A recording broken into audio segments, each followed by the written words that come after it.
Bonjour à tous. Aux États-Unis et en France, révélations et décisions exceptionnelles sur le Covid et au-delà. Et oui, on va parler de la révolution Kennedy Jr. qui devient incroyable aux États-Unis, de manière très concrète, et en France, des révélations qui étaient parfaitement inattendues. Mais je vous avais dit qu'il y aura un effet de contagion mondiale.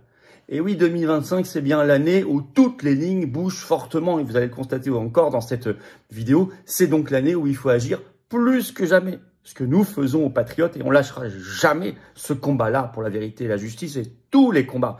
On l'a encore prouvé ce week-end avec la Manif nationale pour la paix qui a réuni un monde record, plus impressionnant encore que jamais, et partout en France, grâce à nos militants et référents et délégués qui ont fait des rassemblements pour la paix. Bravo à tous. Les Patriotes ne lâcheront pas le combat. Sont le Parlement dans la rue. Eh oui, parce que le Parlement est défaillant, soumis, complice. Nous, on est là. Et on ne lâchera pas le morceau. Mais j'ai besoin de vous. Merci de partager d'abord cette vidéo. Pour ça, un petit clic gratuit sur s'abonner en dessous. Ça va aider beaucoup. Petit clic, hop, vous cliquez sur s'abonner. Et la vidéo est recommandée à davantage de monde, touche plus de monde. Et on élargit le cercle de la résistance. Merci et bravo à vous pour cet abonnement, ce petit clic. Par ailleurs, le samedi 12 avril, je suis en grande réunion publique en Normandie, dans le Calvados. L'après-midi, entrée gratuite, information et inscription par un lien sous la vidéo en description. C'est gratuit, c'est ouvert à tous, adhérents ou pas, mais il faut vous inscrire par ce lien sous la vidéo en description. J'ai hâte de vous voir. Je vous attends, patriotes. Oui, l'action. Oui, le Parlement dans la rue. Oui, plus que cela. La politique avec un P majuscule, le combat, le rassemblement, l'action concrète, c'est le plus grand mouvement souverainiste et de résistance de France. Il s'appelle les Patriotes. Il ne manque peut-être plus que vous. Je vous attends. Mars s'achève, avril démarre. C'est peut-être le moment de se dire, tiens, je vous aime bien, mais je vais franchir le pas, je vais adhérer ou réadhérer aux Patriotes. Vous êtes les bienvenus. Je vous invite à le faire. Nous sommes le plus grand mouvement souverainiste. Nous sommes indépendants. On n'a pas un centime de financement public, je le rappelle. On ne lâchera pas le morceau. On l'a prouvé, on le prouvera. Avec vous. Soyez pas seuls. Seuls, vous comme moi, on peut rien. Ensemble, on gagne. Vous pouvez adhérer ou réadhérer aux Patriotes dès maintenant par le premier lien sous la vidéo en description. Bienvenue. Vous pouvez faire un don également au mouvement par le deuxième lien sous la vidéo en description. Ça permet de financer nos actions. Sinon, on ne peut pas. Et non. Et en plus, tout ça, je vous le rappelle, ça fait baisser vos impôts. Ah bah oui, toute adhésion, réadhésion, don ouvre droit à 2/3 de défiscalisation. Ça fait baisser massivement vos impôts. Plutôt que de faire ce cadeau au fisc, à Bercy, à Macron, etc., qui en feront n'importe quoi de votre argent. Ici, il y a un mouvement indépendant qui agit et qui n'a pas de financement public. Donc bravo également aux donateurs. Les liens pour adhérer, réadhérer ou faire un don au mouvement sont également sur notre site les-patriotes.fr. Grand bienvenue aux adhérents et bravo aux réadhérents et aux donateurs. On y va. On y va. C'est toujours intéressant de voir des décisions qui sont prises. Et je le dis, Kennedy Jr. fait du boulot très professionnel. Parce qu'on va parler aussi de sa philosophie, la philosophie de ses décisions. Et en France, on ne s'attendait pas à ce qu'on a vu il y a quelques heures dans les médias. On va en parler ensemble. Alors d'abord, les décisions récentes de la révolution Kennedy Jr., donc le nouveau ministre américain de la Santé, le monsieur vaccin fédéral américain viré. Un ultra-covidiste et vaccinolâtre. Je vais vous rappeler son CV dans un instant. Il s'agit du docteur Peter Marks. En effet, dépêche AFP ce 29 mars, je cite, États-Unis, en conflit avec le ministre de la Santé Robert Kennedy Jr., le haut responsable des vaccins poussé à la démission. Alors, il est parti aigri. Vous allez voir, je vous lis un extrait de la dépêche. Il est devenu clair que la vérité et la transparence ne sont pas souhaitées par le ministre Kennedy, mais plutôt qu'il recherche une confirmation docile de sa désinformation et de ses mensonges, a écrit dans sa lettre de démission. Il a été poussé à démission, il n'avait pas le choix. Le docteur Peter Marks, haut responsable des vaccins de l'Agence américaine du médicament, selon Wall Street Journal et le New York Times. Les deux quotidiens affirment que le responsable faisait face au choix forcé par le ministère de la démission ou du limogeage. Alors, réaction immédiate à ces propos de l'équipe Kennedy Jr., je cite, toujours dans la dépêche AFP, si Peter Marks ne veut pas se ranger derrière le rétablissement de la science à de hauts niveaux d'exigence et derrière la promotion d'une transparence extrême, alors il n'a aucune place à la FDA sous le leadership fort du ministre Kennedy, a réagi un porte-parole du ministère de la Santé au Wall Street Journal. Alors, il était jusqu'ici ce Peter Marks, directeur du Centre d'évaluation et de recherche biologique, le monsieur vaccin américain. Alors, c'était un homme qui s'était fait remarquer pendant le Covid. Un covidiste vaccinolâtre acharné qui avait poussé à réduire les temps d'autorisation pour accorder des autorisations aux injections ARN messager. Tout ça, on le retrouve sur un site, c'est toujours en ligne, un article qui date de 2021, le site officiel américain qui s'appelle les médailles de service de l'Amérique, ce qui honore, je cite, les fonctionnaires exceptionnels qui rendent nos vies meilleures. Ces médailles de service, à chaque fois, vous avez donc ceux qui les ont reçus, donc je suppose qu'il en a reçu une, vous avez une biographie et ces faits d'armes. Et ces faits d'armes, ce sont les injections pendant le Covid. Je vais citer un petit extrait sur ce site. Au début de la pandémie, Marx, directeur du centre, donc ce centre d'évaluation et de recherche biologique à la FDA, a pris la mesure très inhabituelle de s'engager avec plusieurs fabricants de médicaments pour discuter de ce qui serait nécessaire pour qu'un vaccin réussi reçoive une autorisation d'utilisation d'urgence.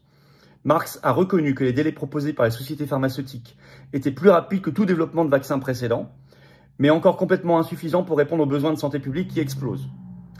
Nous avons fait beaucoup de progrès à la FDA au cours de la dernière décennie en réalisant qu'il est vraiment important d'avoir un dialogue ouvert avec les sponsors, a déclaré Peter Marx. Parfois, le dialogue a vraiment aidé à fournir le saut quantique que nous devions faire. Donc, il appelle l'industrie pharmaceutique ses sponsors. Et ça, c'est un site qui est censé l'honorer. Hein. Il a mis l'accent sur le fait que c'est lui qui a accéléré les délais comme jamais. Il parle même de saut quantique. Voilà l'individu dont s'est débarrassé Kennedy Jr. Je pense que ce n'est pas un mal, c'est une révolution. Et en même temps, il démantèle son unité. Donc, CBS en parle ce 28 mars. Le titre, Robert Kennedy Jr. va démanteler le bureau de gestion des vaccins dans le cadre d'une restructuration complète de son ministère. La philosophie de tout cela est exprimée par des proches de Robert Kennedy Jr. dans la presse américaine. Écoutez bien, cette décision de Robert Kennedy Jr. s'inscrit dans le droit fil de la loi protection de nos enfants de 1987, qui impose une transparence totale des données sur les vaccins contre le Covid-19 avant leur inclusion dans les calendriers de vaccination infantile. Ce projet de loi retire à juste titre ces vaccins des listes recommandées jusqu'à la publication de toutes les données de sécurité et d'efficacité, obligeant ainsi les bureaucrates qui ont imposé ces obligations sans contrôle approprié à rendre des comptes. Il ne s'agit pas de saper la santé publique, mais de mettre un terme à l'instrumentalisation des recommandations médicales par des agences aux mains des intérêts pharmaceutiques. L'époque où l'on disait « Faites-nous confiance, nous sommes des experts » a pris fin lorsque les directeurs des CDC ont accepté des postes à responsabilité chez Merck. Les parents méritent des données brutes et non des affiches de propagande financées par les contribuables proposant des vaccins gratuits qui enrichissent les entrepreneurs. Une véritable transparence dans le domaine des soins de santé commence par le démantèlement de l'influence du complexe médico-industriel sur les politiques publiques. Le démantèlement du complexe médico-industriel qui a une influence sur les politiques publiques. Je disais 1987, pas du tout, c'est la loi HR87, c'est pas la date, hein. Vous aurez rectifié. C'est une loi actuelle. C'est ça sa philosophie. C'est ça sa philosophie. Vous voyez que ce qui sous-tend toutes ces décisions, c'est le bien commun. Mais oui, mais Kennedy Jr., ça fait plusieurs décennies qu'il est sur ce combat-là, qu'il a travaillé comme avocat avec les associations, avec les parents, avec les victimes, avec les enfants. Donc, il sait très bien de quoi il parle. Et il crée en même temps une agence sur les blessures liées aux injections. Il l'a révélé à la télévision News Nation, qui est une télévision de Chicago aux États-Unis, ce 28 mars. Je vais citer ce qu'il a dit. Nous intégrons une agence au sein du CDC qui va se spécialiser dans les blessures causées par les vaccins. Il ajoute, ce sont des priorités pour le peuple américain. De plus en plus de personnes souffrent de ces blessures. Nous nous engageons à utiliser des données scientifiques de référence pour déterminer les traitements et offrir les meilleurs soins possibles au peuple américain. Cette philosophie diffuse, puisque au sein des États-Unis, en plus du Tennessee et de l'Arkansas où c'était déjà le cas, 12 nouveaux États viennent de voter des lois qui autorisent l'ivermectine sans prescription. Je vais vous les citer. Le Texas, Virginie occidentale, Alabama, Maine, Pennsylvanie, Caroline du Sud, Minnesota, Oklahoma, Kentucky, Missouri, Louisiane et Idaho. Donc en plus de Tennessee et Arkansas. Donc on en est là. En France, je disais que tout ça a infusé dans le monde entier. Quelle surprise! Ce documentaire sur France 5, diffusé ce 30 mars à 21h, donc à une heure de grande écoute, qui a pour titre « Covid, le secret des origines ». Même Télérama, le 30 mars, écrit au sujet de ce documentaire, je cite, « Ce reportage contient des révélations perturbantes. Il est autant question de manipulation scientifique que politique », ajoute Télérama. Et dedans, vous avez plein d'extraits intéressants, et notamment un que je diffuse sur mes réseaux sociaux On voit celle qui était alors ministre de la Santé, Agnès Buzyn, qui, alors elle avait déjà dit qu'elle avait envoyé des SMS très tôt à Macron, à Édouard Philippe, qui était alors Premier ministre, mais elle n'avait pas tout dit. Elle a montré les textos qu'elle a envoyés notamment le 11 janvier 2020 à Emmanuel Macron et à Édouard Philippe. À Macron, elle écrit « Pour nous, il y a une interrogation autour du rôle joué par le laboratoire P4 de Wuhan. » Le 11 janvier 2020, elle écrit ça.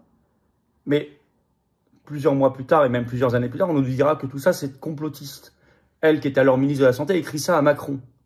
Et elle écrit à Édouard Philippe, qui était alors Premier ministre, le même jour, 11 janvier 2020, dans un SMS, « On suspecte le laboratoire P4 de Wuhan de manipuler les virus. » Attendez. C'était totalement complotiste, ça, soi-disant. 11 janvier 2020, au Premier ministre. Plus loin dans le documentaire de France 5, ils vont vous expliquer qu'ils faisaient de la recherche en gain de fonction. Tiens, ici, sur cette chaîne, on vous en a parlé très tôt. D'ailleurs, c'est pas que Wuhan en Chine, c'était lié à des recherches américaines sous la direction de Fauci aux États-Unis. Et vous savez à quel point la France aussi, à l'époque, était impliquée dans Wuhan, puisque vous aviez inauguration à l'époque par Cazeneuve, Lévy, le mari de Buzyn, etc. Donc, on est sur quelque chose de terriblement fort et glauque, là. Alors tout ça, en plus, ce sont des SMS du 11 janvier. Vous savez quand est-ce que l'arrêté ministériel de Buzyn a été pris pour retirer l'hydroxychloroquine des produits sans prescription? Le 13 janvier 2020, 2 jours plus tard, 2 jours après ces SMS. Alors je sais que les fact-checkers du Monde, etc. vous diront « Oui, mais l'avis pour le faire avait été donné en novembre 2019. » Ouais, enfin, moi, je me fiche de cela. Les avis, il y en a plein dans l'administration. La question, c'est quand est-ce que la décision administrative, elle est prise? La décision, elle est prise par l'arrêté du 13 janvier 2020. Elle aurait pu ne jamais être prise, même avec un avis favorable. Ce qui compte, c'est l'arrêté. Et les parlementaires réclament toujours pas de commission, ne mettent pas en place de commission d'enquête parlementaire, et la justice ne se saisit pas de cela. Mais où vit-on? Quand je vous disais, le Parlement dans la rue, c'est nous. La résistance, c'est nous. Ben oui. Faites savoir tout cela, il faut continuer à se battre pour la vérité et la justice. On est dans une révolution de la santé aux États-Unis et en France. Une révolution. Le combat, il est maintenant, plus que jamais. Et Dieu sait que nous l'avons mené et nous le menons, patriotes, concrètement. Merci de partager cette vidéo. Pour ça, vous abonner à cette chaîne YouTube par un petit clic gratuit sur s'abonner, ça aidera, et beaucoup. Ça aidera énormément. Et vous le savez. Oui. Le 4 avril, vendredi, à 19h, oui, on sera en direct sur cette chaîne. Plusieurs m'ont déjà posé la question. Il n'y a aucune raison qu'on ne le soit pas. On sera. On aura un grand direct sur cette chaîne le vendredi 4 avril à 19h. Bien sûr, on parlera de tout ça et du reste, et toutes vos questions en direct surtout. Et par ailleurs, merci de partager cette vidéo. Un petit clic sur s'abonner en dessous, ça aidera beaucoup. Donc, à ce que ça soit mieux diffusé. Pensez-y. Le samedi 12 avril, je suis en grande réunion publique dans le Calvados, en Normandie. C'est entrée gratuite, c'est ouvert à tous, mais il faut vous inscrire par le lien sous la vidéo en description. Pensez-y. Et je vous attends, patriotes. Et oui, fin mars, début avril, ça y est, on est en pleine période. C'est le printemps, mais c'est le printemps des idées, du combat. Cette carte orange d'adhérents, de réadhérents, elle est pour vous, il faut venir aux patriotes. Le combat ne sera pas tout seul, mais le combat, il paye maintenant. C'est maintenant, c'est 2025 qui ouvre toutes les opportunités, qui bougent les lignes. On le voit sur ça et sur le reste. Nous avons le combat pour la vérité et la justice, pour la paix, pour nos libertés, pour notre souveraineté de peuple, pour briser nos chaînes, pour nous libérer. Vous pouvez adhérer ou réadhérer aux patriotes, vous êtes les bienvenus dès maintenant par le premier lien sous la vidéo en description. Ce lien, je l'ai mis également en commentaire épinglé. Une petite fiche sur l'écran maintenant et dans quelques secondes, un lien sur l'écran. Faire un don au mouvement, c'est le deuxième lien sous la vidéo en description. Nous sommes un mouvement indépendant qui n'a pas 1 euro de subvention publique ni aide des banques. Je le rappelle, 100% de ce qu'on fait, il n'y a que adhésion, réadhésion, don. Sinon, on n'a rien, on ne fait rien, on ne peut rien faire.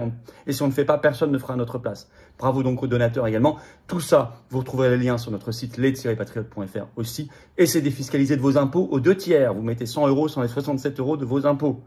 Vous mettez 3000, ça enlève 2000. Vous mettez 30, ça enlève 20, etc. Énorme bravo aux donateurs, aux réadhérents et bienvenue aux nouveaux adhérents patriotes. Et vive la France!